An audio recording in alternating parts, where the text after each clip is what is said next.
you and welcome. Thank you so much for joining us on the news today.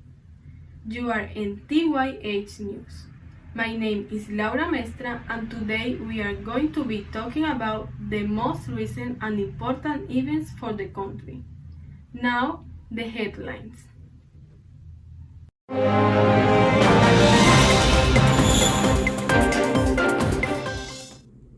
In politics, the left took the presidency.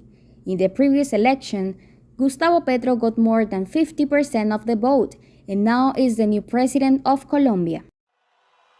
Me llamo Gustavo Petro y soy su presidente.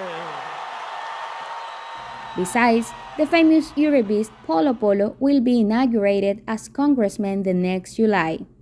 In sports, International Weightlifting Federation names Colombia as host country for 2022 World Weightlifting Championships. Trump calls for removing trans athletes from women's sports, and sexist uniforms are already filled up with female athletes. In art and culture, we have Van Gogh self-portrait found hidden on the back of a painting, and art and culture in the post-conflict period.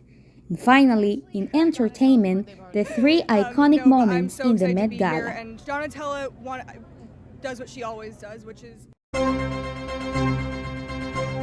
These are the news for today. But first, our partner Maria Jose Lopez has some reports about the weather. Maria, tell us, how will the weather be in some cities of the country? Thank you so much, Laura, and now let's take a look at the weather forecast in some cities in the country. Starting on July 28th, Monday, the stats shows that it will be somewhat sunny at 10 a.m. in many cities, for example, Valledupar with 24 degrees Celsius, Bucaramanga with 19 degrees Celsius, and Cartagena with 26, which is the city with the highest temperature at that exact hour on that exact day.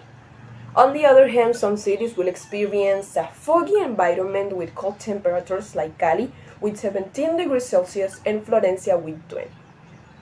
On the evening, this forecast may change for some places like Monteria, which will probably maintain the same temperature but with a little bit of rain and mist, or Quibdó, which will increase its fogginess. Moving on to Tuesday, we will have at the early morning a very noticeable amount of cities with highs as 30 degrees Celsius, with prominent sunrise and prominent heat, especially the north part of the country, like La Guajira with 35 degrees Celsius and Monteria with 32 degrees Celsius. These forecasts will probably maintain as they are for the rest of the day. On Wednesday, we will have various temperature among the country. For example, it will be cold and there will be heavy raining in cities like Mitu with 26 degrees Celsius, city that will probably also have storms, and Pasto with a very low temperature as 14 degrees Celsius and an equal amount of rain. On Thursday, around 2 p.m., we expect to have places with high temperature rates and sunny atmosphere like Pereira with 24 degrees Celsius and Bucaramanga with 25. On the contrary, some other places will have a foggy atmosphere with rain like Mérida and Tunja. Finally, on Friday, in the early morning, cities like Medellín, San José del Guaviare, and Florencia, there will be heavy raining and cloudy ambience with temperatures of 24, 27, and 28 degrees Celsius respectively. And throughout the day, we can also expect some cities to keep their sunniness and hot or higher temperature, like in Arauca, Puerto Carreño, and Valledupar with 28, 30, and 32 degrees Celsius respectively. And that was all of me. That was the weather forecast for the following 5 business days. Don't forget to bring your coats when necessary. And also, don't forget to bring your umbrellas and put on your sunscreen if you like to protect from the sun. Thank you so much. Now let's continue with our partner Francesca, who is with me on the stage and who will inform us about the political situation in the country. Hello, Laura. Well, the left took the presidency. In Colombia, for the first time, a left-leaning ticket has captured the presidency, electing Gustavo Petro and his running mate Francia Marquez, who is the nation's first black woman vice president. To win means South America's third largest country may move left after decades of conservative leadership, a direction that has already been met with skepticism. Mr. Petro won the election in a runoff, pulling in more than 50% of the vote. Colombia has been in a civil war for the last 50 years, just emerging from that, and that event pitted the Colombian state against a leftist guerrilla rebel group that made any kind of leftist politics impossible.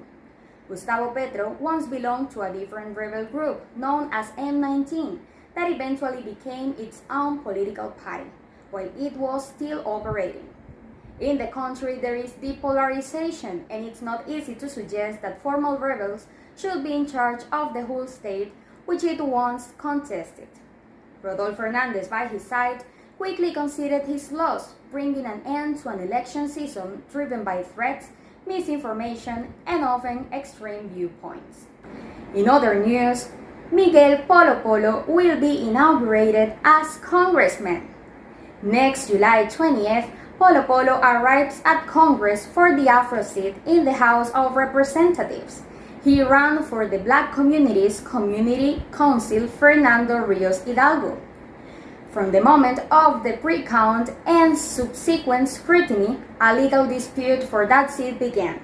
This was because Lina Martinez, who ran for the Community Council of the Limones Black Communities, was 950 votes ahead, so both initiated a process of review and complaint to the CNE to be victorious.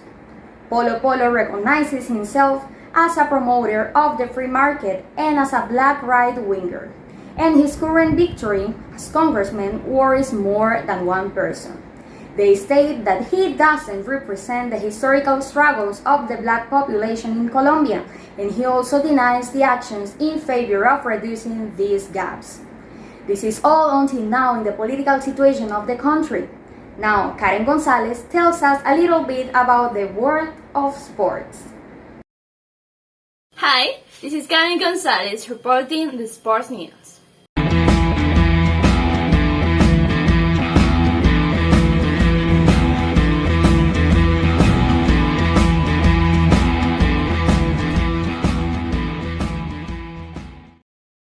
The Weightlifting Federation names Colombia as a host country for 2022 weightlifting champions.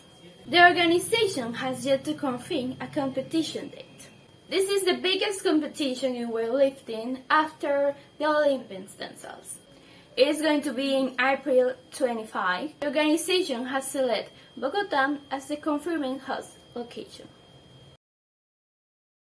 Since we are talking about weightlifting, isn't this a sport where trans people receive more rejection? The ex-president Donald Trump talked about removing transgender athletes from women's sports.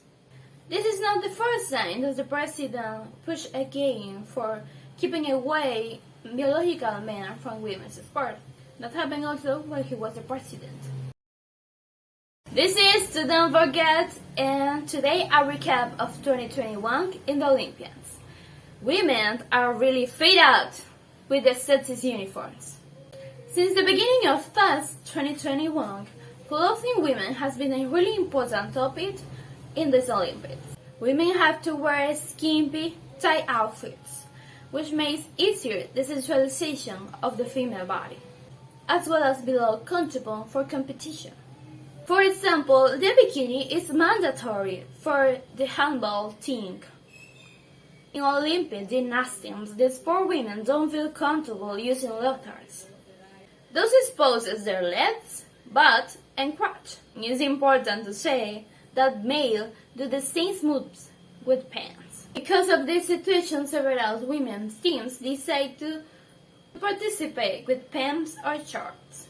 This represents a protest against these misogynist roles. Thank you so much. This was Karen Gonzalez reporting from the studio.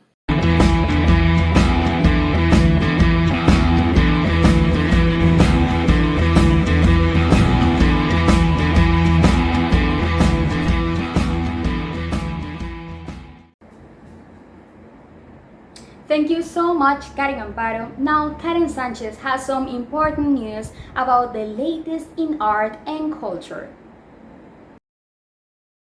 Thank you, Francesca, and welcome all of you to our art and culture section.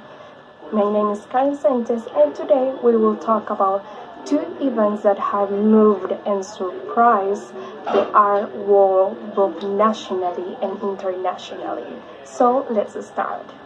Previously unannounced portrait of the Dutch painter Vincent van Gogh was discovered on the reverse of the canvas of the work head of a peasant woman.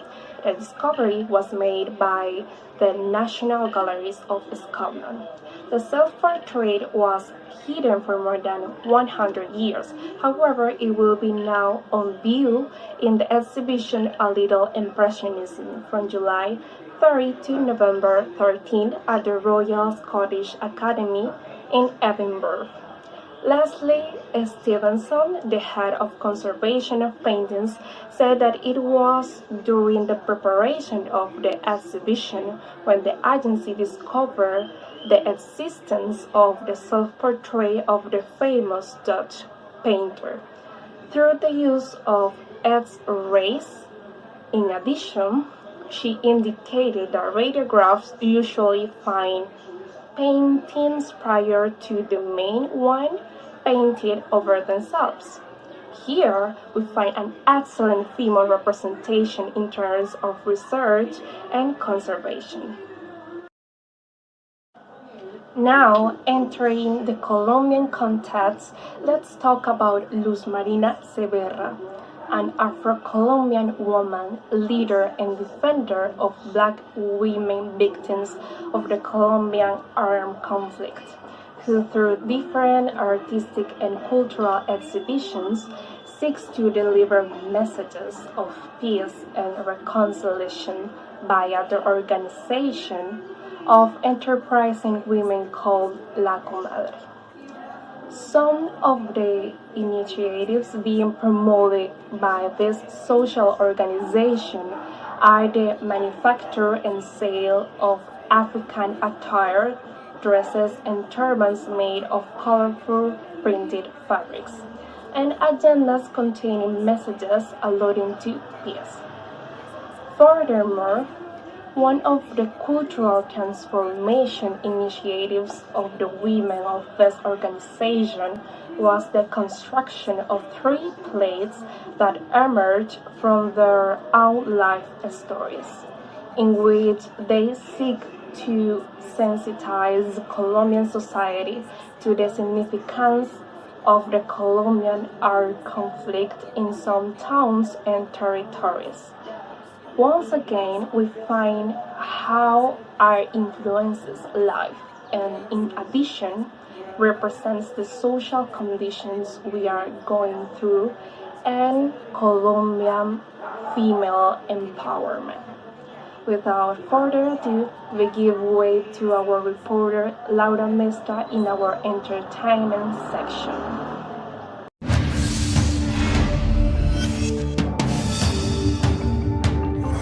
Hello everyone, nice day. Here with Laura Mestra, and on this day I am going to present you the incredible show of the Met Gala. This year's theme is In America, an Anthology of Fashion. For this edition, the guests must follow the dress code: gilt, glamour, and white tie.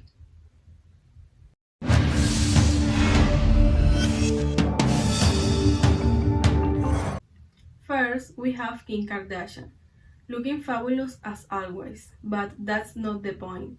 The point is the iconic dress she's wearing, which, for those didn't know, belonged to the fabulous, sexy bombshell Marilyn Monroe, and was the last outfit the model wore in public. Secondly, we have this stylish match. It is quite complicated that 2 dresses are even similar. That's why, among the best moments of the Met 2022 Gala, we have to include the match that Irina Shayk and Lenny Kravitz had. Both went for all black and chose leather as the main fabric of their looks. Last but not least, there was Rosalia. On many occasions, big dresses make small details go unnoticed.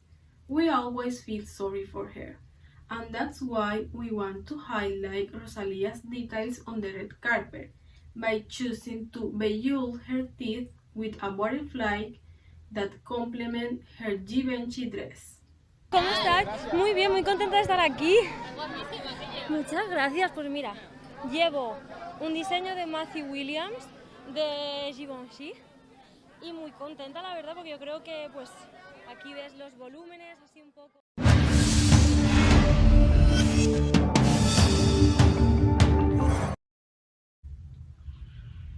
And that's all for today in the world of showbiz, and also for the news of the morning.